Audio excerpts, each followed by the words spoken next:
Most important theorem ना। अब मेरी तरफ से मोस्ट इंपॉर्टेंट तुम कितना याद रख पाते हो तुम्हारे ऊपर है।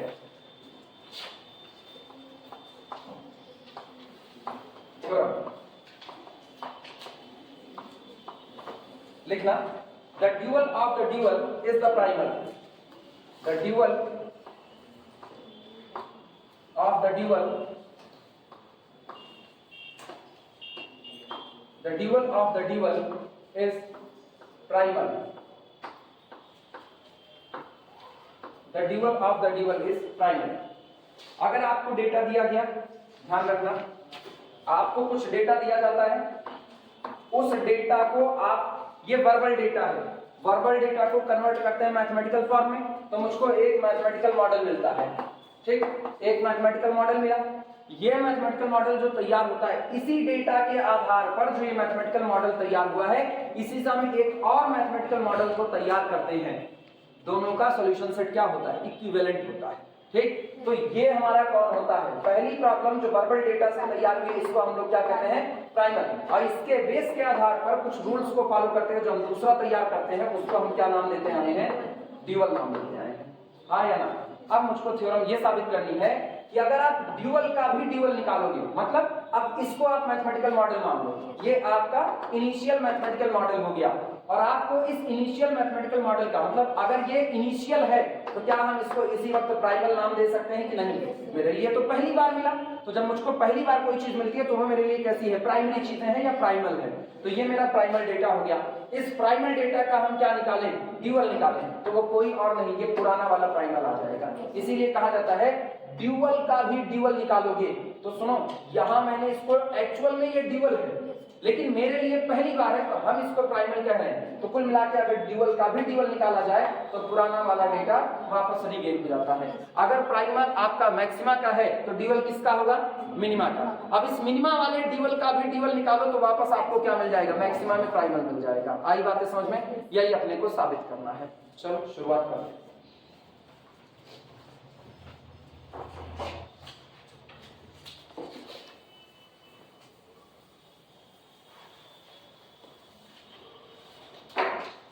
लिखना, let given primal is proof.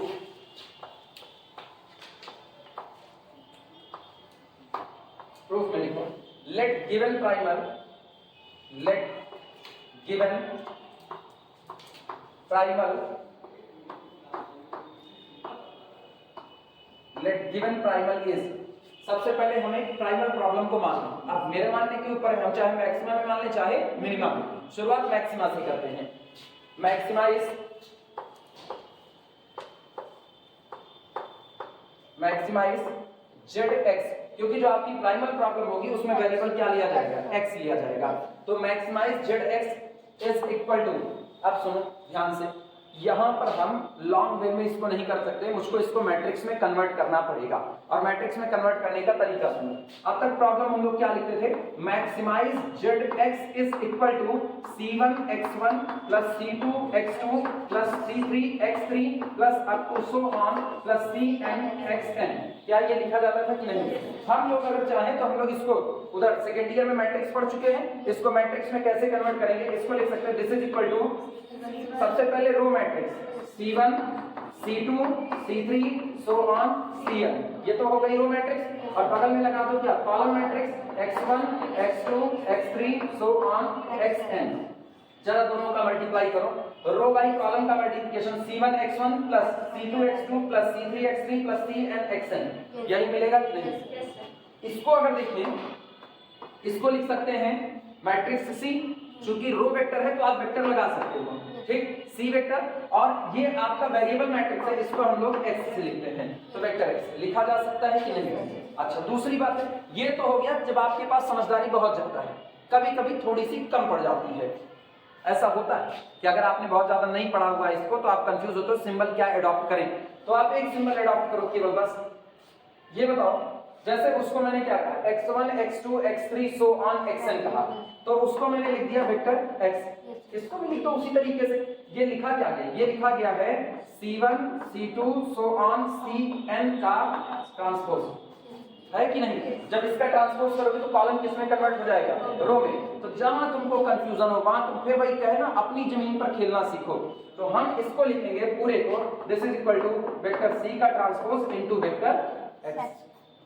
बगल में हम मेंशन कर ही देंगे कि आखिरकार हम कर क्या रहे हैं। अगर हमने सी का ट्रांसपोज लिखा तो सी बराबर ये बताएंगे, और अगर मैंने यही सी लिखा तो बगल में वो भी बता देंगे सी बराबर। दोनों ही बार हम ये बताएंगे कि मैंने सी को क्या माना हुआ है। तो इसलिए सिंबल में कोई कंफ्यूजन नहीं होनी चाहिए। क्लियर है ये बातें?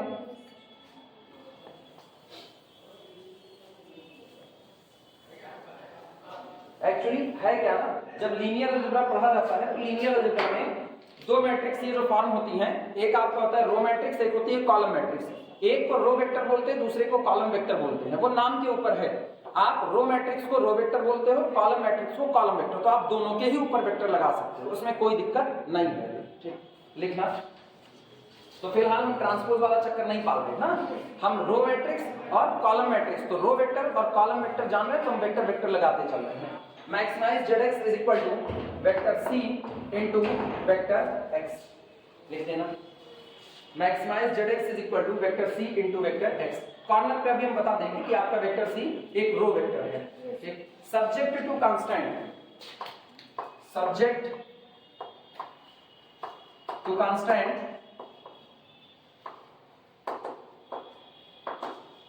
Subject to constant. और ये जो हमारा ऑब्जेक्टिव है, ये जिन शर्तों को फॉलो कर रहा है या जिन कंडीशन से बंधा हुआ है वो कंडीशन सुनना। जैसे हम लोग क्या लिखते हैं, a11 x1 plus a12 x2 plus up to so on plus a1n xn। ठीक, इसके बाद हम लोग लिखते हैं लेस देन और इक्वल टू b1। मैक्सिमा की प्रॉब्लम है, तो मैक्सिमा के लिए ड्यूअलिटी में स्टैंडर्ड फॉर्म में सारी इक्वलिटी कैसी होती है? लेस देन और इक्वल टू। क्लियर है कि नहीं? फिर अगला क्या लिखते हैं, a21 x1 plus a22 x2 plus up to so on plus a2n xn less than और इक्वल टू कितना?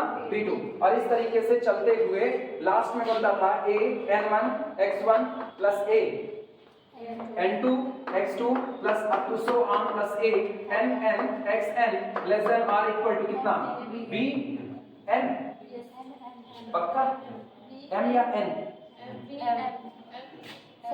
यही गलत लिखा गया है कि ये सही लिखा गया है? पहले ये बताओ। ये n स्क्वायर में लिखा, सुनो सुनो सुनो सुनो, यहाँ मैंने स्क्वायर में लिख दिया n तो मैंने bn लिखा, वो सही लिखा, लेकिन कोई जरूरी नहीं है कि ये स्क्वायर में ही हो। ठीक, ये नॉन स्क्वायर में भी हो सकता है। तो अगर ये हुआ a m तो ये कितना होगा? bm। क्लियर हुआ कि नहीं? ऐसे गिन लेंगे, यहाँ से x1 x2, यहाँ x1 नहीं, उल्टा गिन ले क्या? हाँ, 1 2 3 4 सो ऑन। तो स्टैंडर्ड फॉर्म अपने लोग क्या लेते आए हैं, mn या nm लेते क्या है वो चेक करके बताओ। जो लिखा है उसी हिसाब से चलेंगे। mn लेते आए हैं, mn। हाँ, तो ये लास्ट वाला बदलेगा। फिर 21 दिन की बात की क्लास थी ना, यही नोटिंग की होती है। फर्स्ट, सेकंड, थर्ड, फोर्थ, तो ये m1 यही मानते थे, a m1 x1 plus a m2 x2 plus so on plus a mn xn less than और इक्वल टू कितना? bm। अब गौर करना, a1 पहले इक्वेशन में a1, दूसरे में a2, तीसरे में a3, तो ये कौन सा इक्वेशन होगा? mth इक्वेशन, तो ये लेस देन और इक्वल टू कितना होगा? bm। अब इसको कन्वर्ट करते हैं मैट्रिक्स में, यानी हम इसको लिख सकते हैं matrix a11 a12 so on a1n, a21 a22 so on a2n, इस तरीके से चलते हुए am1 so on am2 so on amn। क्या ये मैट्रिक्स लिखी जा सकती है? और इनटू बगल में हमारे पास vector x1 x2 so on xn लिखा जा सकता है। और इसके बगल वाला देखना, ये मिटा रहे थोड़ा सा, इट इज लेस देन और equal to b1 b2 so on bm। अब गौर करना, इनको सॉल्व करेंगे, क्या पहला इक्वेशन मिलेगा कि नहीं मिलेगा? First row first column, a11 x1 plus a12 x2 plus so on a1n xn is less than और इक्वल टू b1। सिंबल अभी भी प्रेजेंट है। क्लियर हुआ कि नहीं? दूसरा देखना, second row first column, a21 x1 plus a22 x2 so on plus a2n xn और लेस देन और इक्वल टू कितना? सेकंड एंट्री p2 लिखा जा सकता है। तो हम इस पूरे को, जो ये व्यवस्था लिखी जाती है सब्जेक्ट टू कांस्टेंट, इसको मैट्रिक्स के फॉर्म में ऐसा लिख सकते हैं कि नहीं। अब हम इसको और छोटा कर रहे हैं। ये मैट्रिक्स चूंकि कोफिशिएंट से बनी है और हम लोग उधर सेकेंड ईयर में भी जानते हैं कोफिशिएंट मैट्रिक्स को कैपिटल ए से रिप्रेजेंट करते आए हैं, हाँ या ना। ये आपका वही कॉलम वेक्टर है a into vector x less than और इक्वल टू, इसको लिख दो वेक्टर b। कोई दिक्कत किसी को? बाद में हम सारी बातें मेंशन कर देंगे कौन क्या है। चले,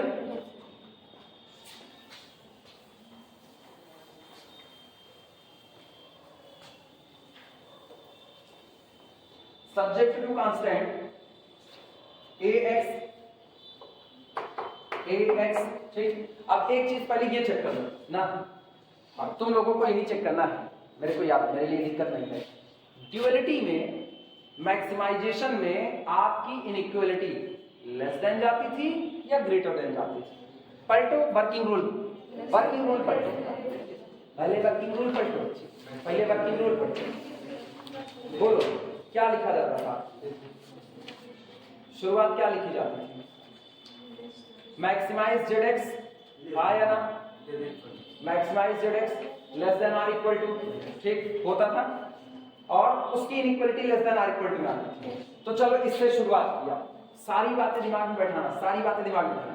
अगर मान लो एग्जाम में तुम भूल गए कि मैंने मैक्सिमम से शुरुआत नहीं की, किससे कर दी? मिनिमाइजेशन से कर दी, तब भी तुमको सोचने की कोई जरूरत नहीं है, रूल्स आपके एकदम क्लियर होने चाहिए। अगर तुमने यहां लिखा मिनिमाइज जेड, अब दिमाग दौड़ाना, चाहो तो हम यही बगल में ही दूसरा दिखा रहे हैं फिर से, ये एज इट इज ठीक है। फिर सुनो, मिनिमाइज, क्योंकि तुम्हारे दिमाग को सबसे पहले इसी से आजाद करना है ना कि जो तुम्हारी नोट्स में लिखा गया तुम वही ना छाप करके आओ। तुम अगर भूल भी गए तब भी तुम खुद से भी इस काम को कर लो, नहीं तुम्हारे दिमाग में यही होगा ना सर मैक्सिमम मान के चलते, हम भी मैक्सिमम मान के चलेंगे, नहीं हम इसको मिनिमा से भी लगा सकते हैं। इसको हम लिखेंगे minimize Z x is equal to vector C vector X, इसमें कोई दिक्कत नहीं। यहां वाली चीजें देखना कैसे बदलेंगी, subject to constant, subject to constant. अब इसको लिखोगे ए एक्स और अगला क्या लिखते हो? यहां क्या लिखे हो? यहां ये मैक्सिमाइजेशन का है तो तुम लिख लो less than or equal to vector B.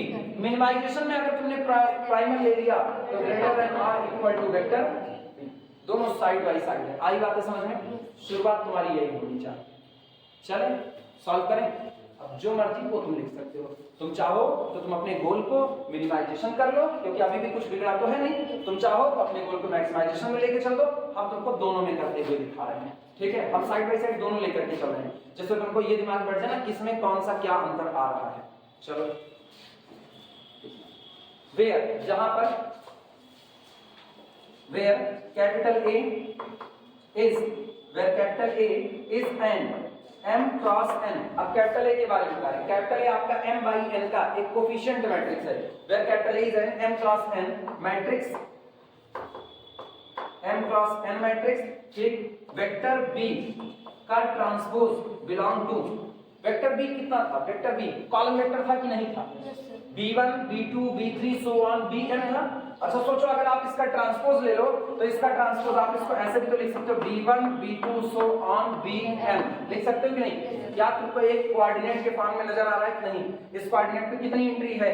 m entry, तो ये किससे बिलोंग करेगा? बिलोंग टू द Rm, लिख सकते हैं कि नहीं? तो हम लोग लिख रहे हैं where capital A is an m cross n matrix, vector b का transpose belong to the Rm। b का ट्रांसपोज किस में बिलोंग करेगा? Rm में बिलोंग करेगा। किसी को तकलीफ इसमें? सुनो रिप्रेजेंटेशन जान लो, ये जो x1 x2 कोऑर्डिनेट होता है, x1 x2 कोऑर्डिनेट, इसी को हम लोग ऐसे कॉलम वेक्टर में x1 और x2 भी लिख सकते हैं। ये कोऑर्डिनेट, ये याद रखना, इसको कतई मत करना। सबसे पहली चीज, कई लोग तो कहते हैं ये भी लिख देंगे ना, ये मैट्रिक्स है। जब आप ये डिब्बा बना देते हो ना कॉर्नर, ये मैट्रिक्स है और ये मैट्रिक्स है कितने की? 1 क्रॉस 2 की। ये मैट्रिक्स है कितने की? 2 क्रॉस 1 की। दो मैट्रिक्स का ऑर्डर ही सेम नहीं है तो मैट्रिक्स क्या खाक सेम होने वाली है?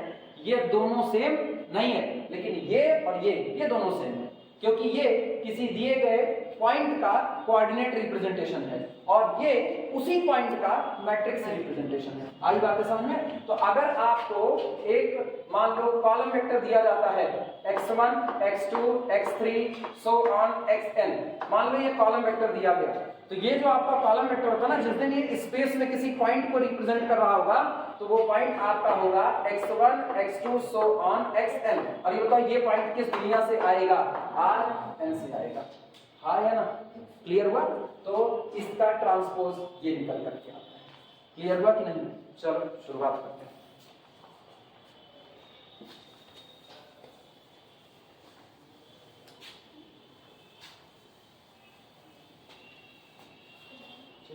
सुनो, जहां वेक्टर बी का ट्रांसपोज किस में बिलोंग करेगा?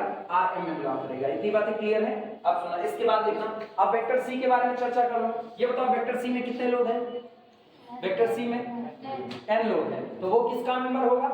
Rn का मेंबर होगा। उसके लिए लिखना, ठीक, एंड वेक्टर सी, एक चीज, दोनों बातें इकट्ठे, एक तो वेक्टर सी में कितने लोग हैं? n लोग हैं, और वेक्टर x में भी कितने लोग हैं? n लोग हैं, लेकिन x आपका कॉलम वेक्टर, उसका आपको क्या लेना पड़ेगा? ट्रांसपोज लेना पड़ेगा।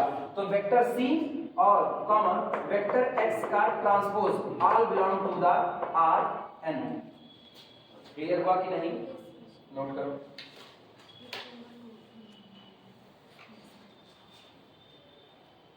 एग्जाम में अगर तुमने मिनिमा में शुरुआत की, मिनिमाइजेशन में कुछ नहीं बदलेगा, यहां भी तुम यही बात लिखोगे ना, where capital A is an m cross n matrix, same to same लिखोगे, ठीक।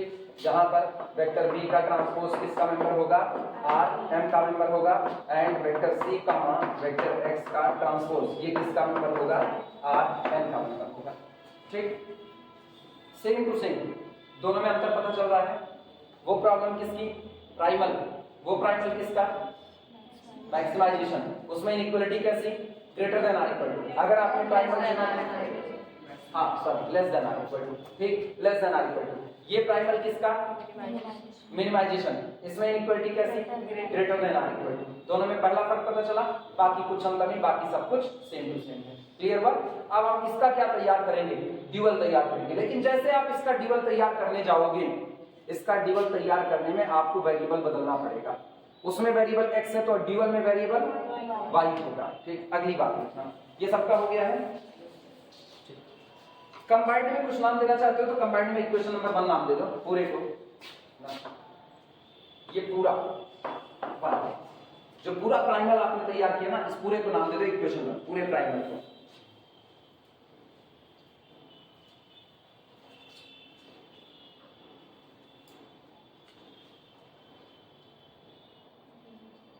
अब सुनो, ये बताओ, ये जो मैक्सिमाइजेशन लिखा है, क्या कोई इसको मिनिमा में कन्वर्ट कर सकता है? इसी प्रॉब्लम को बिना बदले इसको मिनिमा में लिख दो। सीखना पड़ेगा इस चीज को। क्या लिख दें?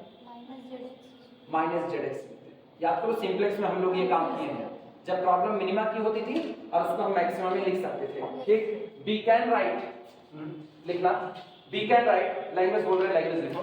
B can write equation 1, we can write equation 1 और अथवा और अप्लाइंग द ट्रांसफॉर्मेशन रूल, चाहे कहो बी कैन राइट इक्वेशन 1 और चाहे तुम लिखो applying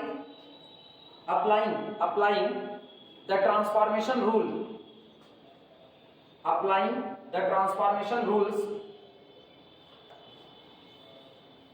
applying the transformation rules, ठीक। चलो सीधे पहले ड्यूअल ही बना दो, छोड़ो ड्यूअल बना। हाँ ये ठीक है, इसको नहीं, ये काटना नहीं पड़ेगा, हम ड्यूअल बना करके दिखा रहे हैं। अच्छा ये मिटाते हैं, ये तो दिमाग में बैठा ना। अप्लाइंग द ट्रांसफॉर्मेशन रूल, ठीक, लैंग्वेज चेंज कर देना। The dual of applying the transformation rule, the dual of the problem is, the dual of the problem is, transformation rule apply करने पर इस प्रॉब्लम का ड्यूअल क्या होगा वो सुनो। ये बताओ प्रॉब्लम किसमें चुने हो? प्राइमल, मैक्सिमम में। ड्यूअल किसका होगा? मिनिमा का। तो इसका मतलब इसका ड्यूअल होगा minimization, minimize minimize Z Y, variable change करना पड़ेगा। प्राइमल का वेरिएबल कौन है x, तो ड्यूअल का वेरिएबल कौन होगा y, तो minimize Z Y is equal to, किसी को कुछ याद है, ये जो राइट हैंड साइड का कांस्टेंट होता था ये ऑब्जेक्टिव फंक्शन में कोफिशिएंट बनने तैयार होता था, तो इसका मतलब b नहीं जा सकता क्योंकि वहां पर जो कोफिशिएंट बैठेगा वो तो आपका रो मैट्रिक्स बैठेगा, ये हो जाएगा वेक्टर b का ट्रांसपोज। हाँ या ना, क्लियर हुआ। और यहाँ पर हुआ वेक्टर y, क्योंकि आपका नया वेरिएबल कौन हो रहा है y बन रहा है, तो उसका वेक्टर किससे रिप्रेजेंट होगा y से। Subject to constant, subject to constant,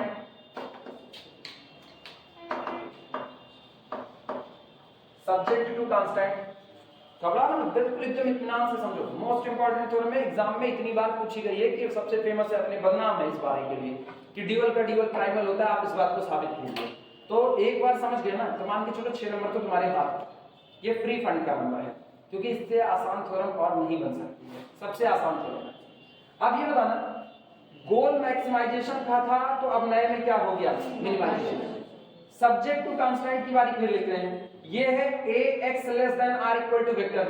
अगर दिमाग पर जोर डालो तो न्यूमेरिकल में हम लोग ये सीख चुके हैं कि अगर प्राइमल में कोफिशिएंट मैट्रिक्स a है तो ड्यूअल में कोफिशिएंट मैट्रिक्स a का ट्रांसपोज होगी। हाँ या ना, तो इसका मतलब तुरंत यहां पर बैठाओ subject to constant a transpose, a का ट्रांसपोज, और यहां आपका वेरिएबल वेक्टर y।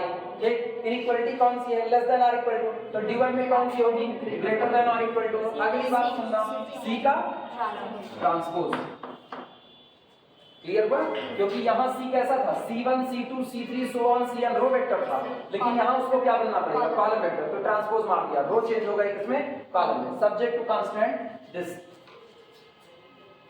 क्लियर हुआ।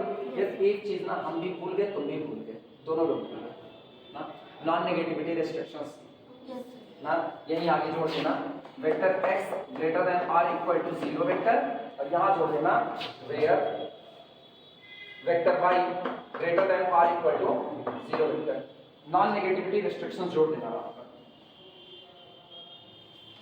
इसे कंबाइंड में इक्वेशन नंबर 2 मान लो, जो अभी तुम्हारा ड्यूअल आया हुआ है, कंबाइंड में इसे मान लो इक्वेशन नंबर 2। लेकिन जानते हो तुमको तो ड्यूअल नहीं बनाना, तुमको तो कुछ और साबित करना था, तुमको तो ये दिखाना था कि अगर जनाब ये प्राइमल है, अगर ये प्राइमल है तो अब ये आपका कौन है, ड्यूअल, और ड्यूअल का भी ड्यूअल निकालोगे तो तुमको यही निकालना है, मतलब तुम्हारी थ्योरम अब शुरू होती है। अब तक तुमने केवल एक काम किया, दिए गए प्राइमल से क्या कंस्ट्रक्ट किया, ड्यूअल, अब तुमको उस ड्यूअल का भी क्या निकालना है, ड्यूअल, और उसको यही प्राइमल आना चाहिए, दूसरा प्राइमल नहीं आना चाहिए। तो अब हम क्या करेंगे, अब हम इसका ड्यूअल निकालेंगे और साबित करेंगे कि इसका ड्यूअल यही आएगा, कुछ और नहीं आएगा। नोट कर लो पूरा, तो चलते हैं।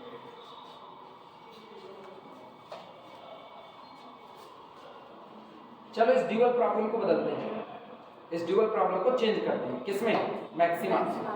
इस ड्यूअल मतलब हम प्रॉब्लम नहीं चेंज करेंगे, प्रॉब्लम जैसी की तैसी बनी रहेगी, बस दिखने में मिनिमा की बजाय क्या नजर आने लगेगी, मैक्सिमा की।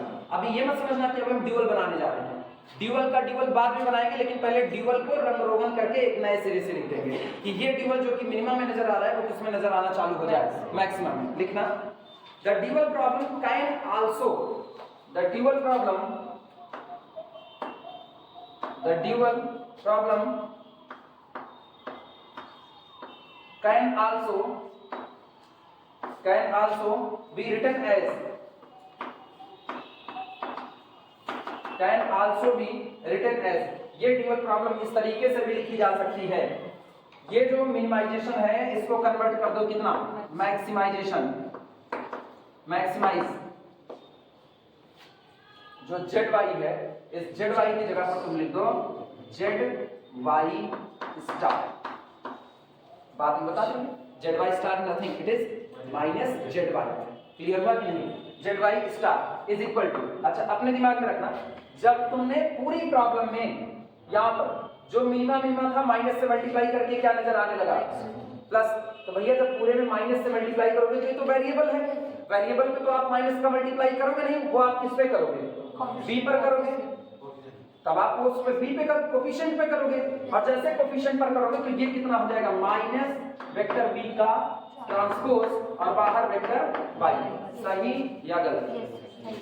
जिनको सिंबल में जरा सी दिक्कत होगी बिल्कुल टेंशन ना लेना, एक बार पहले सिंबॉलिक फॉर्म इसी को मिटा करके पूरा फिर से सॉल्व करवाएंगे और उसके बाद आगे बढ़ेंगे दूसरी थ्योरम की तरफ।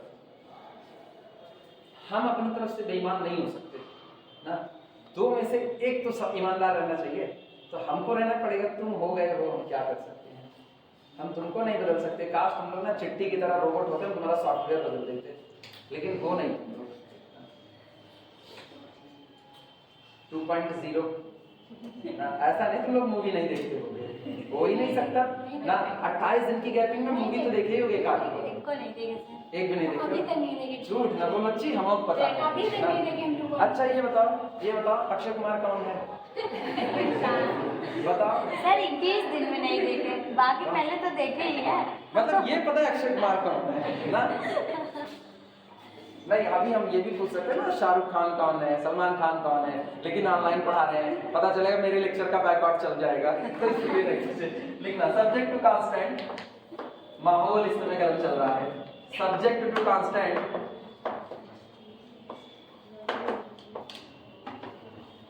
Subject to constant. अब इनको भी चेंज करते हैं, इनकी चेंजिंग देखना। ये जो लिखा है, सुनो, ये जो लिखा है इसको भी कन्वर्ट करें। क्यों? क्योंकि अगर ये मैक्सिमाइजेशन में नजर आया तो चलो इनइक्वालिटी को less than or equal to बनाते हैं, हाँ या ना? कैसे बनेगा? पूरे पर माइनस से मल्टीप्लाई। बात तो फिर वही है, y कौन? वेरिएबल। वेरिएबल पर नहीं मल्टीप्लाई करना, किस पर करेंगे?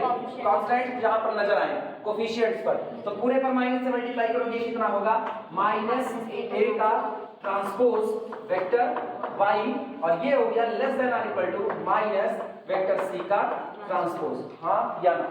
नोट कर लो। और अब एक काम करना, यहां से लेकर के यहां तक जो आया हुआ है इसे इक्वेशन नंबर 3 मानना। अभी ड्यूअल ही लिखा है, अभी कुछ और नहीं किया, ड्यूअल को ही कन्वर्ट कर दिया है बस। थोड़ा सा लिखेंगे बच्चे, उससे नहीं बाकी लगता। वो हमेशा जहां पर देखो एलपीपी के सवाल सॉल्व करो, नॉन नेगेटिविटी स्टूडेंट चिपका दो, ठीक? वो बिना उसके नहीं काम चलने वाला है। Vector y greater than r equal to 0, ये लिखना, ठीक? और एक बात वो मेंशन कर दो जो तुमने यहाँ पर की है, जेड वाई स्टार नया डाला हुआ है यहाँ पर ना, यहाँ पर बता देना। And Z Y star is equal to कितना? Minus Z Y. Z Y star is equal to minus Z Y. हो गया? अब तुमको करना क्या है? तुमको जो साबित करना है उस पर हम अब आ रहे हैं। ड्यूअल का ड्यूअल क्या होता है? प्राइमल। ये तुम्हारा जो लिखा गया है ये तुम्हारा ड्यूअल है, एक्चुअल ड्यूअल ही है। अब मेरे को इस ड्यूअल का भी क्या तैयार करना है? ड्यूअल।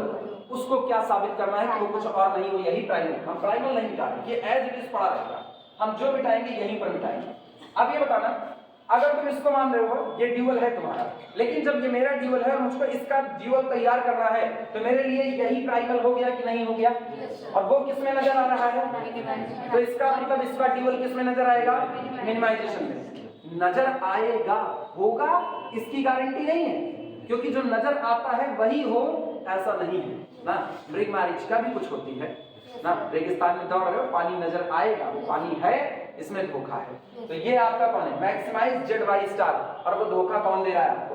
जेड वाई स्टार दे रहा है, क्योंकि ये कौन है? माइनस जेड वाई है, और माइनस जेड वाई इसको वैल्यू मैक्सिमा दिखा रहे, लेकिन एक्चुअल में कौन है? मिनिमाइजेशन। क्लियर हुआ कि नहीं? तो हम इसको प्राइमल मान करके इसका ड्यूअल तैयार करेंगे। अब दिमाग में बात बैठाना, इसका जो ड्यूअल नजर आएगा ये मैक्सिमा है तो क्या नजर आएगा? मिनिमा। लेकिन वो भी तो यही रखेगा, गड़बड़ी वो भी यही रखेगा।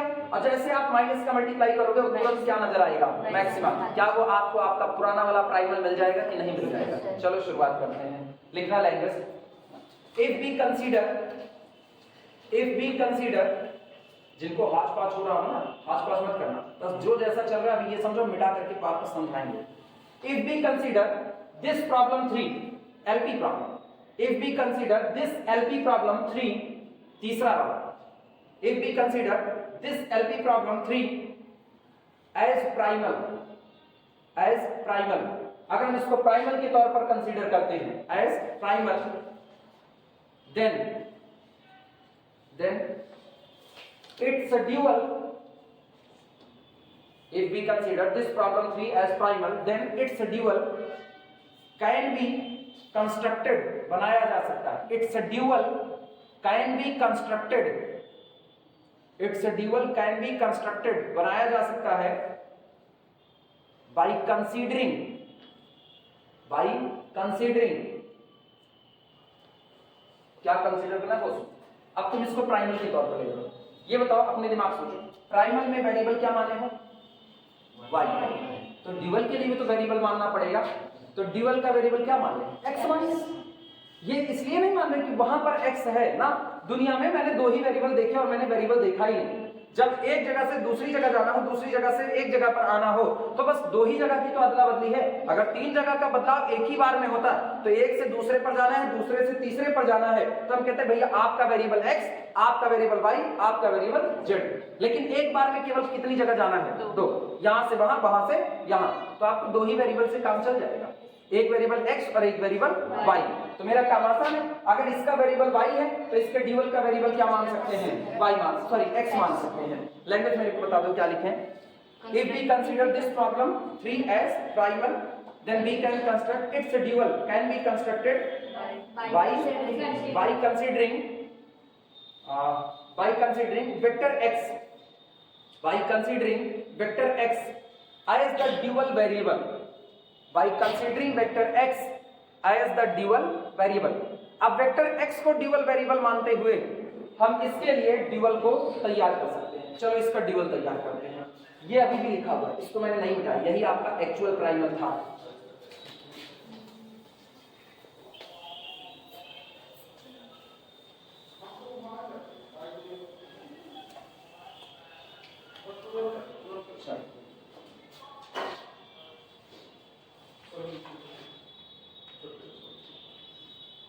ध्यान देना, 10 B है, 10 B है, B है। चलो ये बताओ, ये प्राइमल है, अब सब भूल जाओ, ये आपका प्राइमल है, ड्यूअल बनाना है, किसमें नजर आ रहा है? ड्यूअल किसका जाएगा? मिनिमाइजेशन। तो पहली बात तो यही लिखेंगे, मिनिमाइज, मिनिमाइज, ठीक। अब ये बताना इसका वेरिएबल कौन है? y है। मेरे ड्यूअल का वेरिएबल कौन है? x है।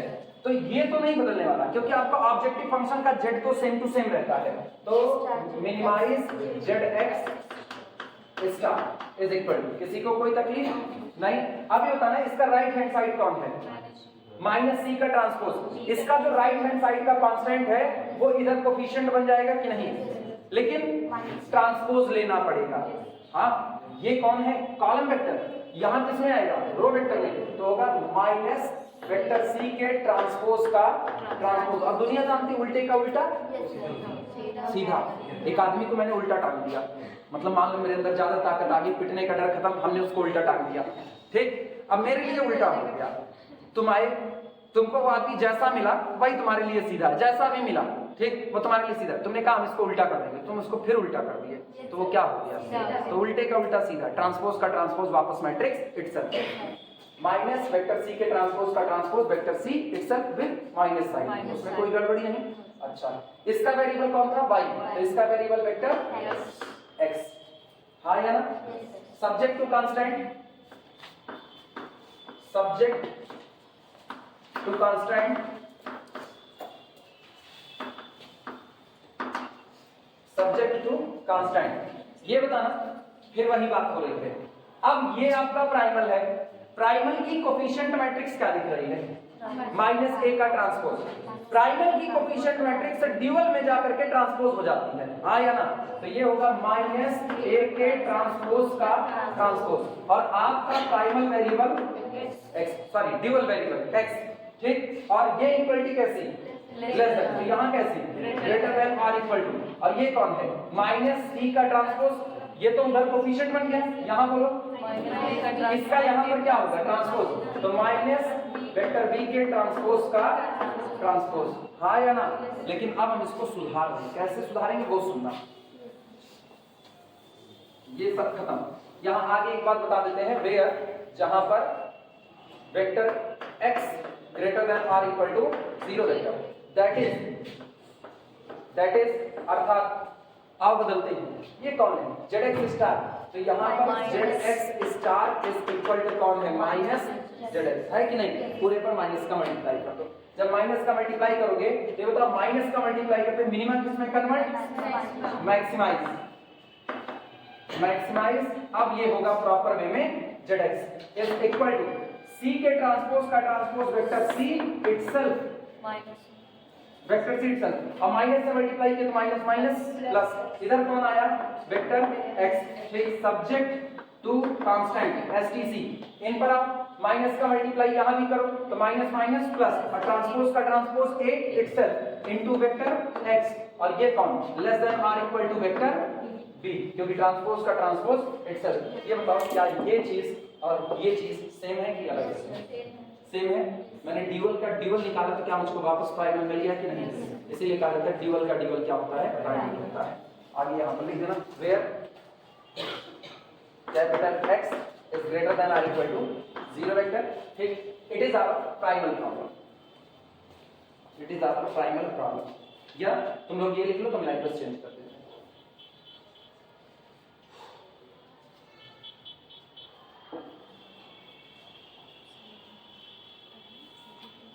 इसको कर देना ऐसे, 3 माने थे ना, 3 तक हुआ था, 4 माने था, इक्वेशन 4। फिर आगे चलते हैं, दोहरा डालो तुम लोग पूरा, हाँ। एग्जाम कितना भी होगा, कितना भी जल्दी होगा, अप्रैल फर्स्ट वीक के पहले नहीं हो सकता है, मार्च लास्ट जाएगा, बहुत जल्दी होगा, मार्च लास्ट जाएगा, इसके पहले नहीं हो सकता है। तो अभी पूरी फरवरी बची, पूरा मार्च बचा हुआ, 2 महीना बचा हुआ है। 2 महीने में जितना अच्छे से इस पे स्पीड बना लोगे उतना ही काम देगा। अगर इस पे स्पीड नहीं आई पूरा खराब हो जाएगा। यहाँ केवल और केवल स्पीड मायने रखिए बस। चाहे हम आराम से पढ़ाते हैं तो कह सकते हो ना सर आप भी तो तेज नहीं लगाते हैं, अरे तो भैया क्लास पढ़ाना है, हम तेज लगाए और चाहे हम तेज ना लगाए, हम इत्मीनान से चलते हैं। मेरे इत्मीनान से चलने का रीजन भी है, अगर हम जल्दी जल्दी भागेंगे ना जैसे कुकुर खदेड़ा हो तो तुमको कुछ नहीं समझ में आएगा। तो हमको तुम्हारे लिए धीमे चलना है। बाकी मेरे को डीएम मेथड का सवाल लगाना होगा, मेरे को घड़ी देख लो और 2 बार डिजेनरेसी सॉल्व करने को 15 मिनट के अंदर में सवाल लगा करके किनारे कर देंगे। बाकायदा वेल लैंग्वेज के साथ टेबल बना करके 15 मिनट। मेरी स्पीड बहुत है, लोगों को एक धोखा होता है कि ये इतना धीमे पढ़ा रहे, इनकी स्पीड कैसे तेज होती है, बहुत तेज स्पीड है मेरी। वो अब हम धीमे पढ़ाना सीख लिए हैं क्योंकि मुझको पता है ना तेजी हम किसको दिखा रहे हैं। हमको ये नहीं सुना वाह स्पीड क्या गजब के क्या कैलकुलेशन करते हैं सर, ये नहीं सुनना मेरे समझ में आता सामने वाले को, ये बड़ी बात है। यहाँ लड़के यही पगलाए रहते हैं, कोई टीचर आए धड़ धड़ किया कैलकुलेशन, यार मस्त क्या स्पीड है सर की ना, अभी देख लो फटाफट कैलकुलेशन। हम दिल्ली में कोचिंग करने गए, कोचिंग कर रहे थे, बड़ी कोचिंग कर रहे थे, उधर कोचिंग कर रहे थे, सर आए पढ़ाने के लिए मैट्रिक्स पढ़ा, लीनियर अलजेब्रा पढ़ाते हैं। लीनियर अलजेब्रा में आए मैट्रिक्स खटखट बनाए, उसके बाद फिर घूम गए 700 की बैच, सीएसआई नेट की कोचिंग 700 की बैच, पीछे छल्ली आए पड़े हुए। इस कमरे में ना, इस कमरे में जिस वक्त भयंकर एडमिशन हुआ करता था तो 600 कुछ, संदीप जिस बैच के हैं 600 कुछ एडमिशन था, 2 सेक्शन बांट देने पड़े थे। इस कमरे में 380 स्टूडेंट बैठ जाते थे, सांस फूल जाती थी। हम पढ़ाए खुद कॉन्स्टेंटली 380 ना, कॉन्स्टेंटली पढ़ाए हुए हैं। यहाँ पर हम पढ़ाने हैं, जेएम सर पढ़ाने हैं, 2 ही लोगों की क्लास में भीड़ होती थी, खुले हम बोल रहे हैं इसको, या ये ट्रू फैक्ट था, 2 ही लोगों की ही क्लास में भीड़ होती थी, जेएम सर की क्लास में, मेरी क्लास में, बराबर बराबर इक्विवेलेंट मामला चलता था। वो पढ़ा करके निकलते थे, हम पढ़ा करके निकलते थे ना, शर्ट एकदम ऐसे निचोड़ दो, एक मग पसीना निकल जाएगा, इतना भीड़ होता था। यहाँ लड़कियां बैठती थी, यहाँ पे पैर सटा करके बैठती थी, ऐसे छल्ली आकर के वहां तक। अब सोचो जो लड़की वहां बैठेगी उस किनारे पर, वो बेचारी यहाँ से बैठेगी और शुतुरमुर्ग की तरह कटाई निकाल करके कहा लिखेगा, लेकिन यहाँ बैठ करके वो करती भी कैसे लिखना है, बगल वाले से पूछ करके लिखना है, कहा लिखे तुम हमको दिखा दो तो वैसे लिखेगी। ये कंडीशन होती थी ना। तो सोचो जब 400 की भीड़ बैठ गई, 350 की, 380 की, तब ये कंडीशन है। वहां तो 800 बैठ गए थे एक बैच में। 800 में उनको इससे नहीं मतलब था कि पीछे वाले को समझ में आया कि नहीं आया। उनको बीएससी कितने साल की, 3 साल की, एमएससी कितने की, 2, 3 2 5 साल का कोर्स सीएसआई नेट का होता है, और 5 साल का कोर्स उनको 5 महीने में खत्म करना है। तो उनको तो पैसा भी छापना है। हम इस व्यवस्था के खिलाफ रहे हैं, बिल्कुल हम खुल के बोलते हैं कि आप जिस हिसाब से भीड़ चाल में चल रहे हो, भीड़ चाल की जिंदगी अच्छी नहीं होती है। आपने 800 की भीड़ छल्ली आ गई, और अमूमन हर कोचिंग का यही हाल है, उनका अकेले का नहीं था, हर कोचिंग का। आपसे फीस कितनी लेगी, 40,000 रुपए, 40,000 रुपए 6 महीने की फीस थी। तो तुम जोड़ लो महीने का 6, 6.5, 7 हजार जो भी पड़ रहा हो ना। मेरी गणित इसमें कमजोर है, अंक गणित बड़ी कमजोर है, लेकिन 6, 6.5 के आसपास पड़ेगा। आप वहाँ एसी में बैठ करके सोने नहीं गए हो, पढ़ने के लिए गए हुए। वो आए भर लिखे, उसमें कौन बैठे हैं? उसमें जो नौसिखिए जा रहे हैं वो भी बैठे हैं, जो एमएससी करके तुरंत आए वो भी बैठे हैं, उसमें वो भी बैठे हैं जिनको वहां पर जियासराय में सीनियर्स कहा जाता है, जो 1 साल 2 साल तैयारी कर लिए। 1 साल 2 साल का मतलब 4 बैचेस पढ़ चुके हैं। 6 महीने की एक बैच होती है तो साल की 2 बैच हो गई, तो 2 साल तैयारी कर लिए, मतलब वो 4 बैचेस पढ़ चुके हैं। 4 बैच पढ़ करके उसके बाद वो बैठे, उनको रटा हुआ है, क्योंकि हर कोचिंग का एक पैटर्न यार यही सवाल करवाना है। लास्ट में क्या होगा, आखिरी साल आए हुए सवाल वो करवा दिए जाएंगे, वही उतने नए हो जाएंगे, बाकी वही है, उनको रटा हुआ है, उनको ट्रिक पता है, धड़ लिखे उसके बाद रैंक निकालना होगा। 6 क्रॉस 6 की मैट्रिक्स हो गई, कोई कंडीशंस लगा दी गई, इसकी रैंक कितनी होगी, उन्होंने शर्त को घटा दिया, टोटल डायमेंशन माइनस ये कर दिया, आंसर बता दिया पट से।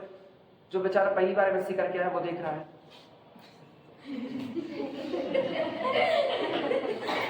इधर वो सर को देख रहा है कि अभी सर एक्सप्लेन करेंगे। सर कहे बहुत अच्छे बता तो दिए तुम लोग, बहुत अच्छे, आओ लगाते हैं। पलट गया। अबे तुम्हारा 6000 गया कहाँ?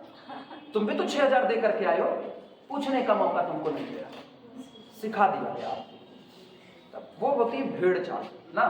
तो अब उसमें लड़के बाहर निकलते थे, अरे यार सर कितनी देर तक पढ़ाते हैं, सुबह बुला लिए, कितने 8 बजे बुलाए, सुबह शाम को कितने बजे छोड़े, 8 बजे, 12 घंटा पढ़ाए, उनको खत्म करना है, वो तो पढ़ाएंगे 12 घंटा। 12 घंटा पढ़ाने के बाद करें, हमें देख रहे हो सर का पैर नहीं दर्द करता, हमको जा करके मीच दो। अगर तुमको इतने जा करके मीच दो भाई ना, तुम इतने तकलीफ है, तो सर का पैर नहीं दर्द, 12 घंटे सर पढ़ाए, भाई कितनी मेहनत करते हैं सर, तुम कितनी की भी?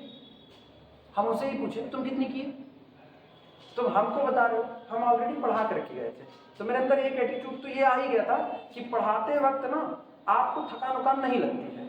पढ़ाते वक्त कोई मेरे को कहे, हम खुद ही सुबह 7 बजे पढ़ाना शुरू करते हैं तो बैचेज आती जाती रहती हैं, हम वहीं पर खड़े रहते हैं, 7 से 5 हो जाता है, 2 घंटा और जोड़ लो, हो गए 12 घंटे आपके। क्योंकि अगर आप पूरे मन से कोई चीज कर रहे हो ना तो आपको थकान उसमें नहीं लगती है। क्रिकेट खेलने का ना दिना भर खेलोगे, तुम ही लोगों को बता रहे, दिना भर खेलोगे ना, नहीं थकान लगेगी। जो उस काम में इंटरेस्ट होता है उसमें थकान नहीं लगती है।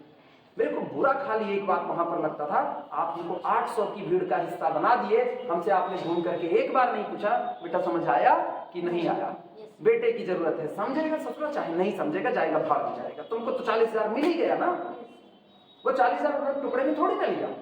पहली किस्त 20,000 रुपये, एक हफ्ता बीचा, एक हफ्ते के बाद उनका आदमी बैठ गया, अब 20,000 दोगे तो ही अंदाजा लगा, 20,000 दिए ना, 3 महीने की फीस तुमको पे कर दिए, लेकिन नहीं वो भी उनको चाहिए तुरंत का तुरंत। क्यों? तुम 20 से ना समझ में आए भाग गए तो 20,000 का नुकसान हो जाएगा। तो इस दुनिया में कोई किसी भला करने के लिए तो नहीं है वैसे। तो इसीलिए ना हम यहाँ स्पीड नहीं दिखा सकते कि हम स्पीड दिखाएं, स्पीड तुमको दिखानी पड़ेगी एग्जाम टाइम में, तो तुमको सीखना पड़ेगा। और पता है बस 3rd ईयर पार कर लो, तुम भी इसी जमात का हिस्सा बनोगे, इसी भीड़ का हिस्सा। तुम भी जाओगे इलाहाबाद, दिल्ली, कहीं ना कहीं जहां पर भी कोचिंग करने जाओगे ना, तुम भी ऐसी भयंकर भीड़ में बैठोगे। फिर तुमको पता होगा मेरी कही गई बातें सही है या गलत है, फिर तुमको पता चलेगा। अभी तो लोगों को लगता है ना खाली बस भोकाल मार रहे हैं, ऐसा कोई से हो सकता है टीचर ना समझाए, पढ़ रहे होगे देख भी रहे होगे कितने समझा देते हैं ना, बहुत खुल के कहने की जरूरत नहीं है, तुमको भी पता होगा। लाइकस लिखना, लिखो बट एलपी प्रॉब्लम 4, ये जो लीनियर प्रोग्रामिंग प्रॉब्लम 4 आया है, but LP problem 4 is identical,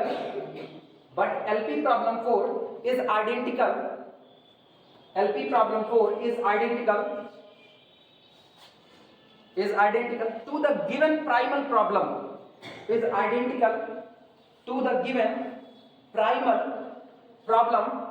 primal problem को कौन सा इक्वेशन माने थे? 1, प्राइमल 1 माने थे ना, is identical to the problem 1, ये बिल्कुल 1 के क्या है, बराबर है।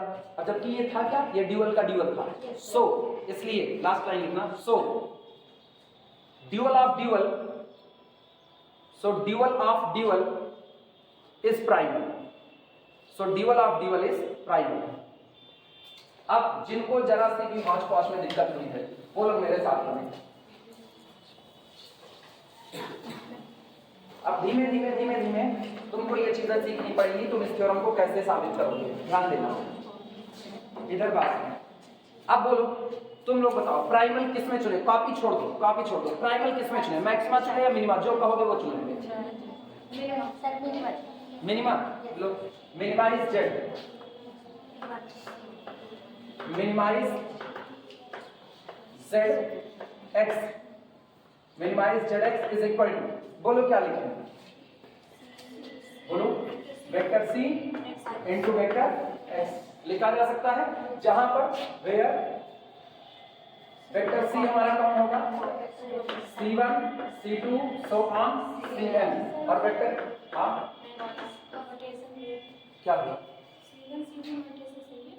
किसका, अभी मैट्रिक्स मैट्रिक्स मल्टीप्लाई करेंगे जी ना, ये हो गया कितने का 1 क्रॉस n और ये हो गया n क्रॉस 1, दो मैट्रिक्स का प्रोडक्ट ले रहे हैं, ठीक, x1 x2 so on xn। अच्छा एक और चीज, हाँ ये भी बता दें, नोटेशन का झगड़ा खत्म करो ना, नोटेशन का एकदम झगड़ा खत्म करो, क्योंकि ऊपर जब आते हो ना तो ऊपर तुमको कई जगह पर मैट्रिक्स, अच्छा मैट्रिक्स के लिए क्या पढ़ते हैं, डिब्बा पढ़ते हैं ना, ऐसा ही जैसे जैसे ऊपर आओगे ना, बड़ी बड़ी किताबें जो होंगी ना वो मैट्रिक्स को ऐसे बनाएंगी इस तरीके से, तो उसका ना एकदम झगड़ा ही खत्म कर दो, तुमको एकदम क्लियर होना चाहिए कौन है ना, केवल तुमको पता होना चाहिए। जब एक राइटर अपनी किताब में लिख रहा होता ना, उसको पता होता मैंने क्या सिंबल इजाद किया हुआ है, जैसे तुम लोग लाप्लास ट्रांसफॉर्मेशन में एक्सपोनेंशियल ऑर्डर पढ़ते होगे, तो कई टीचर उसको एक्सपोनेंशियल ऑर्डर को ऐसे सिग्मा से रिप्रेजेंट करते हैं, कई एक्सपोनेंशियल ऑर्डर को अल्फा से रिप्रेजेंट करते हैं, तो उनकी मर्जी जैसे करते हो, तुम भी ये मेंशन कर देना मेरे इस सिंबल का मतलब यही है, बस तुम सब भूल जाओ, ये भी नहीं, तुम ये भी याद रखोगे ना, सर कहते हैं ये ऐसा वो ऐसा, कुछ कैसा नहीं है, जैसा हम चाहेंगे दुनिया वैसी ही चलेगी। तो हम देंगे सिंबल, हमने बता दिया vector c is equal to कौन है, C1 C2 so on Cn, और वेक्टर x कौन है, x1 x2 so on xn। अब सामने वाला अकल का अंदाना ही है, उसको भी पता है कि ये कौन सा वेक्टर है, रो वेक्टर, ये कौन सा है, कॉलम वेक्टर। क्लियर हुआ कि नहीं, आप ऐसे मेंशन कर देना कॉर्नर पर, ठीक। ट्रांसपोज हमको उसका बवाल ही था, कौन सिंबल कौन है कौन नहीं। अब फिर सुनना, subject to constant, subject to constant, subject to constant, बोलो मिनिमाइजेशन है तो पहले तो कोफिशिएंट मैट्रिक्स कैपिटल ए, फिर आपका वेक्टर वेक्टर एक्स, मिनिमम में ग्रेटर देन या लेस देन, ग्रेटर देन, तो greater than or equal to vector b, लिख दिया।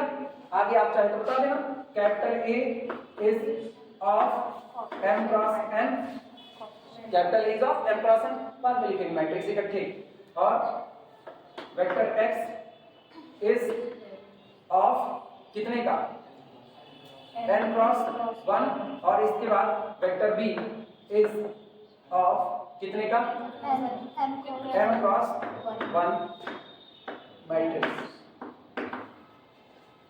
लैंग्वेज तुमको नोट्स की थोड़ी ना रखनी है कि तुम नोट्स की लैंग्वेज रट करके जाओ, जहां मन के वहां पर लैंग्वेज अपने आप से बदल देना। क्लियर हुआ, ये मैंने इस तरीके से लिख दिया। इसके बाद फिर अब हम लोग क्या करेंगे, इट्स ड्यूअल तैयार करेंगे, इट्स ड्यूअल बी, कुछ नहीं लिख रहे, by the law of transformation, कुछ नहीं, इट्स ड्यूअल बी। मेरे को पता ना ड्यूअल कैसे तैयार होता है, और ड्यूअल तैयार करते हैं तो इट्स ड्यूअल बी मैक्सिमाइज। मैंने ये भी नहीं बताया कि ड्यूअल का वेरिएबल y लिया है, ये भी नहीं बताया, क्यों, क्योंकि जब हम यहाँ y लिखेंगे ना तो वो सीधे सीधे बात होगी कि मैंने अपना वेरिएबल क्या बदल दिया, वेरिएबल को x से बदल करके क्या कर दिया, y। तो ये हो गया maximise, maximise z y is equal to, बोलो क्या लिखे, वेक्टर b का ट्रांसपोज, जो इधर कांस्टेंट है उसका ट्रांसपोज, आपका variable vector y, subject to constant. अब बोलो कोफिशिएंट मैट्रिक्स का ट्रांसपोज, ए का ट्रांसपोज। क्लियर हुआ, यहाँ पर वेक्टर y, ये था ग्रेटर देन, तो ये होगा less than or equal to vector c का ट्रांसपोज। क्लियर हुआ, और एक लाइन बता देना, vector y greater than or equal to 0, non negativity resistance. अगला काम क्या होगा, अगला काम होगा ये जो ड्यूअल आया ना, इस ड्यूअल का रंग रोगन करके रूप बदलना। ठीक, चलो इसको लिखते हैं, वी कैन आल्सो या rewrite this dual, rewrite this dual. ये जो ड्यूअल निकल करके आया है, या ऐसे कंबाइन में कर देना, it is dual of above primal. तुम गौर करो, पूरी लैंग्वेज तुम्हारी कॉपी से अलग चल रही है, हाँ या ना, उसमें मैंने बहुत सिस्टमैटिक लिखा है, यहाँ थोड़ा सा सिस्टमैटिक से हट गए हैं, लेकिन क्या ऐसा कुछ हुआ कि इसमें एक बात छिपी हुई आ रही है जो तुमको ना समझ में आई हो? हर बातें क्लियर है? तो एग्जाम टाइप में नोट्स को ओपन करके रट्टा नहीं मारा जाता कि ऐसे ऐसे लिखा है तो ऐसे ऐसे वो कॉमा हम भी लगाएंगे, वो ना डॉट हम भी लगाएंगे, ऐसा हम भी करेंगे, कुछ नहीं। जो तुमको लैंग्वेज याद आ रही है वो लिखना, बस इसका वाज मत करना, ये ख्याल रखना है ना, इसकी जगह पर वाज मत कर देना, वरना वो है और वो था, ये गड़बड़ होगा। रीराइट दिस ड्यूअल, इसको लिखो तो क्या होगा? Minimise z y star is equal to minus vector v का ट्रांसपोज और फिर कितना? Vector y। अगला बोलो सब्जेक्ट टू कांस्टेंट कितना? माइनस वेक्टर a का, सॉरी मैट्रिक्स a का ट्रांसपोज वेक्टर y और फिर कितना? लेस देन या ग्रेटर देन? माइनस से मल्टीप्लाई कर रहे हो तुम लोग, हाँ, माइनस ग्रेटर देन और इक्वल टू माइनस ठीक है, क्लियर हुआ? ये आपका ड्यूअल हो गया। अब हम इस ड्यूअल का क्या तैयार करेंगे? प्राइमल तैयार करेंगे। नाउ बी कंस्ट्रक्ट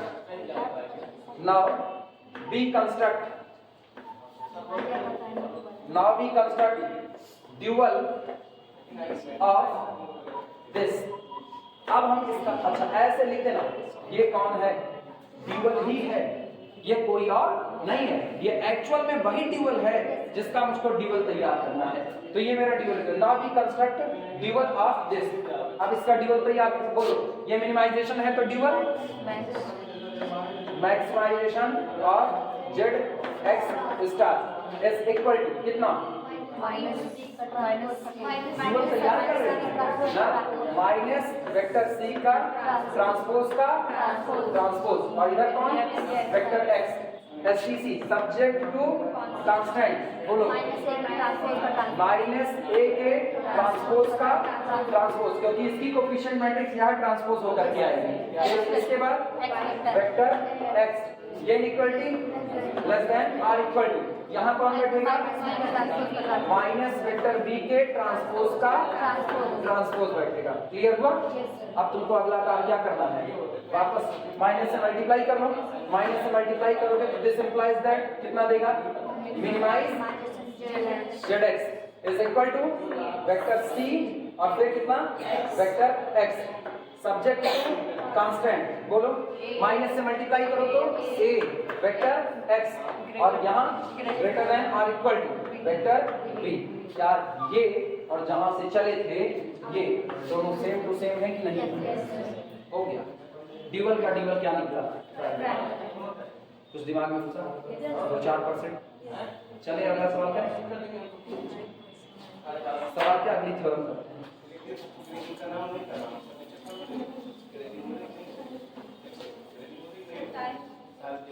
हाँ रहन दो बच्ची, फिजिक्स वाले नहीं आए, टेंशन लो, फिजिक्स वाले नहीं आए। कल आएंगे, कल आएंगे, जब आएंगे तो छोड़ा जाएगा, नहीं आएंगे तो क्या छोड़ा जाएगा।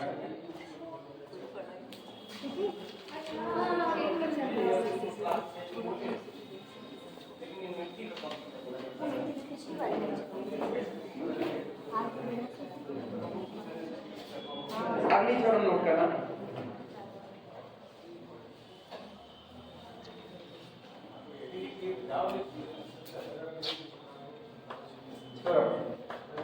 लिखो let vector x star, let vector x star be any feasible solution, be any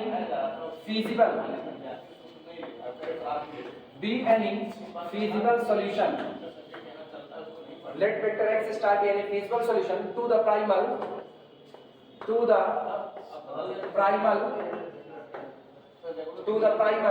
linear programming problem, maximize zx is equal to vector c vector x subject to constant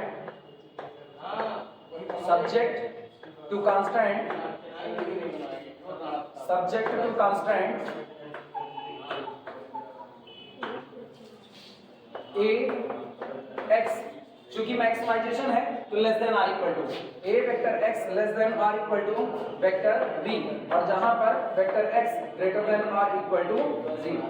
ये कह रहे हैं कि हम आपको एक इंफॉर्मेशन दे रहे हैं कि आपकी जो प्राइमल प्रॉब्लम है मैक्सिमाइज जेड एक्स, अब लीमेन लैंग्वेज में मैक्सिमा का मतलब होता है प्रॉफिट को मैक्सिमा करना, लीमेन लैंग्वेज में। तो जो प्रॉब्लम है कि maximisation of z is equal to vector c x इस कंडीशंस के साथ, उसका हम आपको एक फीजिबल सॉल्यूशन दे रहे हैं। फीजिबल का मतलब ऐसा जो कि संभव है कि ये मेरा सॉल्यूशन बनेगा। दुनिया में जितने फीजिबल सॉल्यूशन होते हैं आपकी प्रॉब्लम के, उनके बीच में से जो सबसे बेस्ट सॉल्यूशन होता है उसको आप ऑप्टिमल सॉल्यूशन बोलते हैं, उत्कृष्ट सॉल्यूशन। आई बातें समझ में?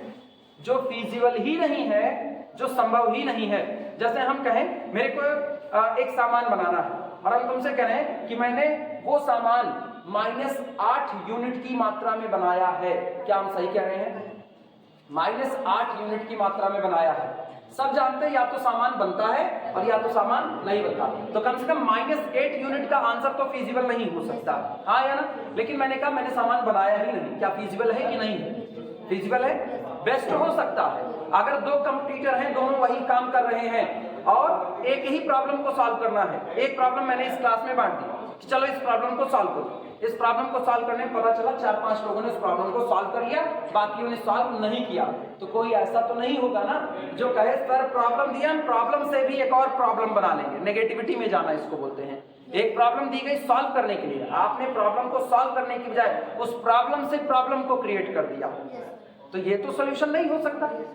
तो इसका मतलब ऐसी बातें पॉसिबल नहीं है। या तो क्लास में मौजूद लोग सॉल्यूशन कर पाएंगे और या तो नहीं कर पाएंगे, या तो 0 होगा और या तो पॉजिटिव होगा।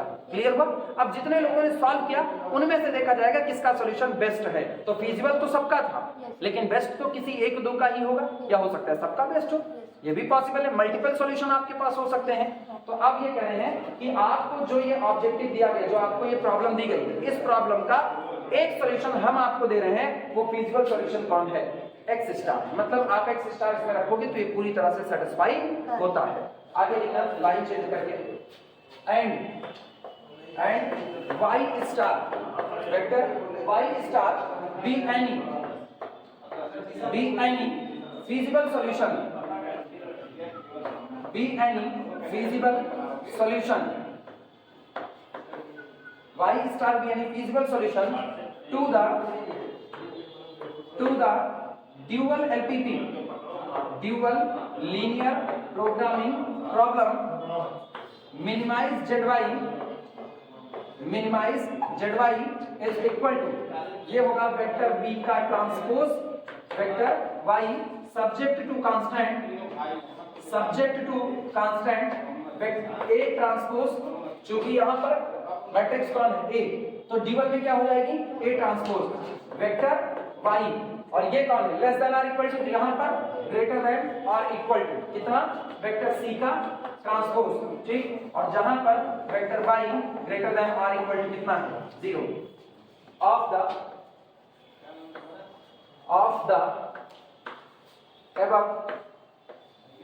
above primal LPP,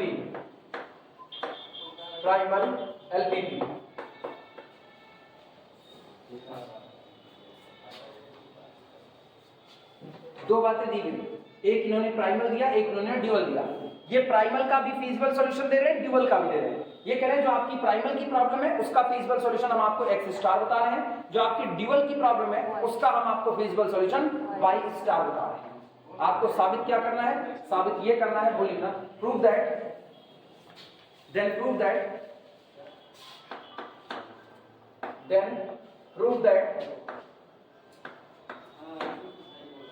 that vector c x star is less than or equal to vector c x star less than or equal to vector b का ट्रांसपोज, कहां है ये? वेक्टर b का transpose vector y star, that is अर्थात आपको proof ये करना है, दैट इज ये बताओ भैया, ध्यान से सुना जरा, इसमें x स्टार रखो, तो जब वेक्टर c x स्टार रखोगे तो क्या वो आपको zx मिलेगा कि नहीं मिलेगा? मैक्सिमाइज zx नहीं मिलेगा, मैक्सिमाइज zx नहीं होगा। कोई ये नहीं सोचेगा कि मैंने c into x की जगह पर x स्टार रखा तो मैक्सिमाइज zx ना, मैक्सिमाइज जेड तो उस एक्स पर मिलेगा जो आपका बेस्ट सॉल्यूशन होगा, ऑप्टिमल सॉल्यूशन। ये एक्स स्टार कैसा सॉल्यूशन है, ऑप्टिमल या फीजिबल? फीजिबल। तो ये आपको जेड की वैल्यू देगा। क्लियर है? जो हम x1 x2 x3 सोचना, मान लो मैंने लिखा यहाँ पर maximise z is equal to 5x1 plus 3x2 और प्लस कितना 6x3, ये मैंने लिखा। और मैंने x1 x2 x3 की दो वैल्यू तुमको दी। पहला मैंने दिया vector x is equal to x1, ये x1 की जगह पर 2, x2 की जगह पर 3 और x3 की जगह पर 4। एक तो ये दिया मैंने, और दूसरा हम तुमको दे रहे हैं वेक्टर x, एक और सॉल्यूशन इसका हम दे रहे हैं x1 की जगह पर 5, x2 की जगह पर 8 और x3 की जगह पर 9। बताना कौन मैक्सिमाइज देगा, मैक्सिमा कौन देगा, बगल वाला कि वो बगल वाला? ये वाला। भैया 55 25 8 3 24 और 6 9 54 बढ़ा दिया, जबकि ये तो नहीं देगा ना, लेकिन सॉल्यूशन तो हो सकता है क्योंकि x1 x2 x3 तीनों पॉजिटिव हैं। तो ये आपका फीजिबल सॉल्यूशन है, वो फीजिबल विद ऑप्टिमम है। क्लियर हुआ कि नहीं? ये बेस्ट सॉल्यूशन है। जब आप इसको रखोगे ना, ये x को उठा करके यहाँ पर रखो तो क्या, हाँ सब बस तुरंत छोड़ दो, इस x को उठा करके यहाँ पर रखो। जब यहाँ पर रखेंगे तो ये बताओ क्या ये आपको मैक्सिमा देगा? क्या ये मैक्सिमा देगा? नहीं देगा। मैक्सिमा तो केवल यही देगा ना। तो ये आपका क्या है, फीजिबल सॉल्यूशन। आपको साबित करना है दैट इज, अर्थात zx लेस देन और इक्वल टू z। अब जो क्लास होगी तब उसमें बताएंगे इसका फिजिकल इंटरप्रिटेशन क्या है, इसका एक्चुअल मतलब क्या है। अभी केवल इसको एज इट इज लिखो, सोच पाना सोचना, नहीं सोच पाओगे तो हम तुमको बताएंगे इसका एक्चुअल मतलब है क्या। ठीक है? ये थ्योरम सिर्फ ऐसे नाम भर की नहीं है, इसका फिजिकल इंटरप्रिटेशन है।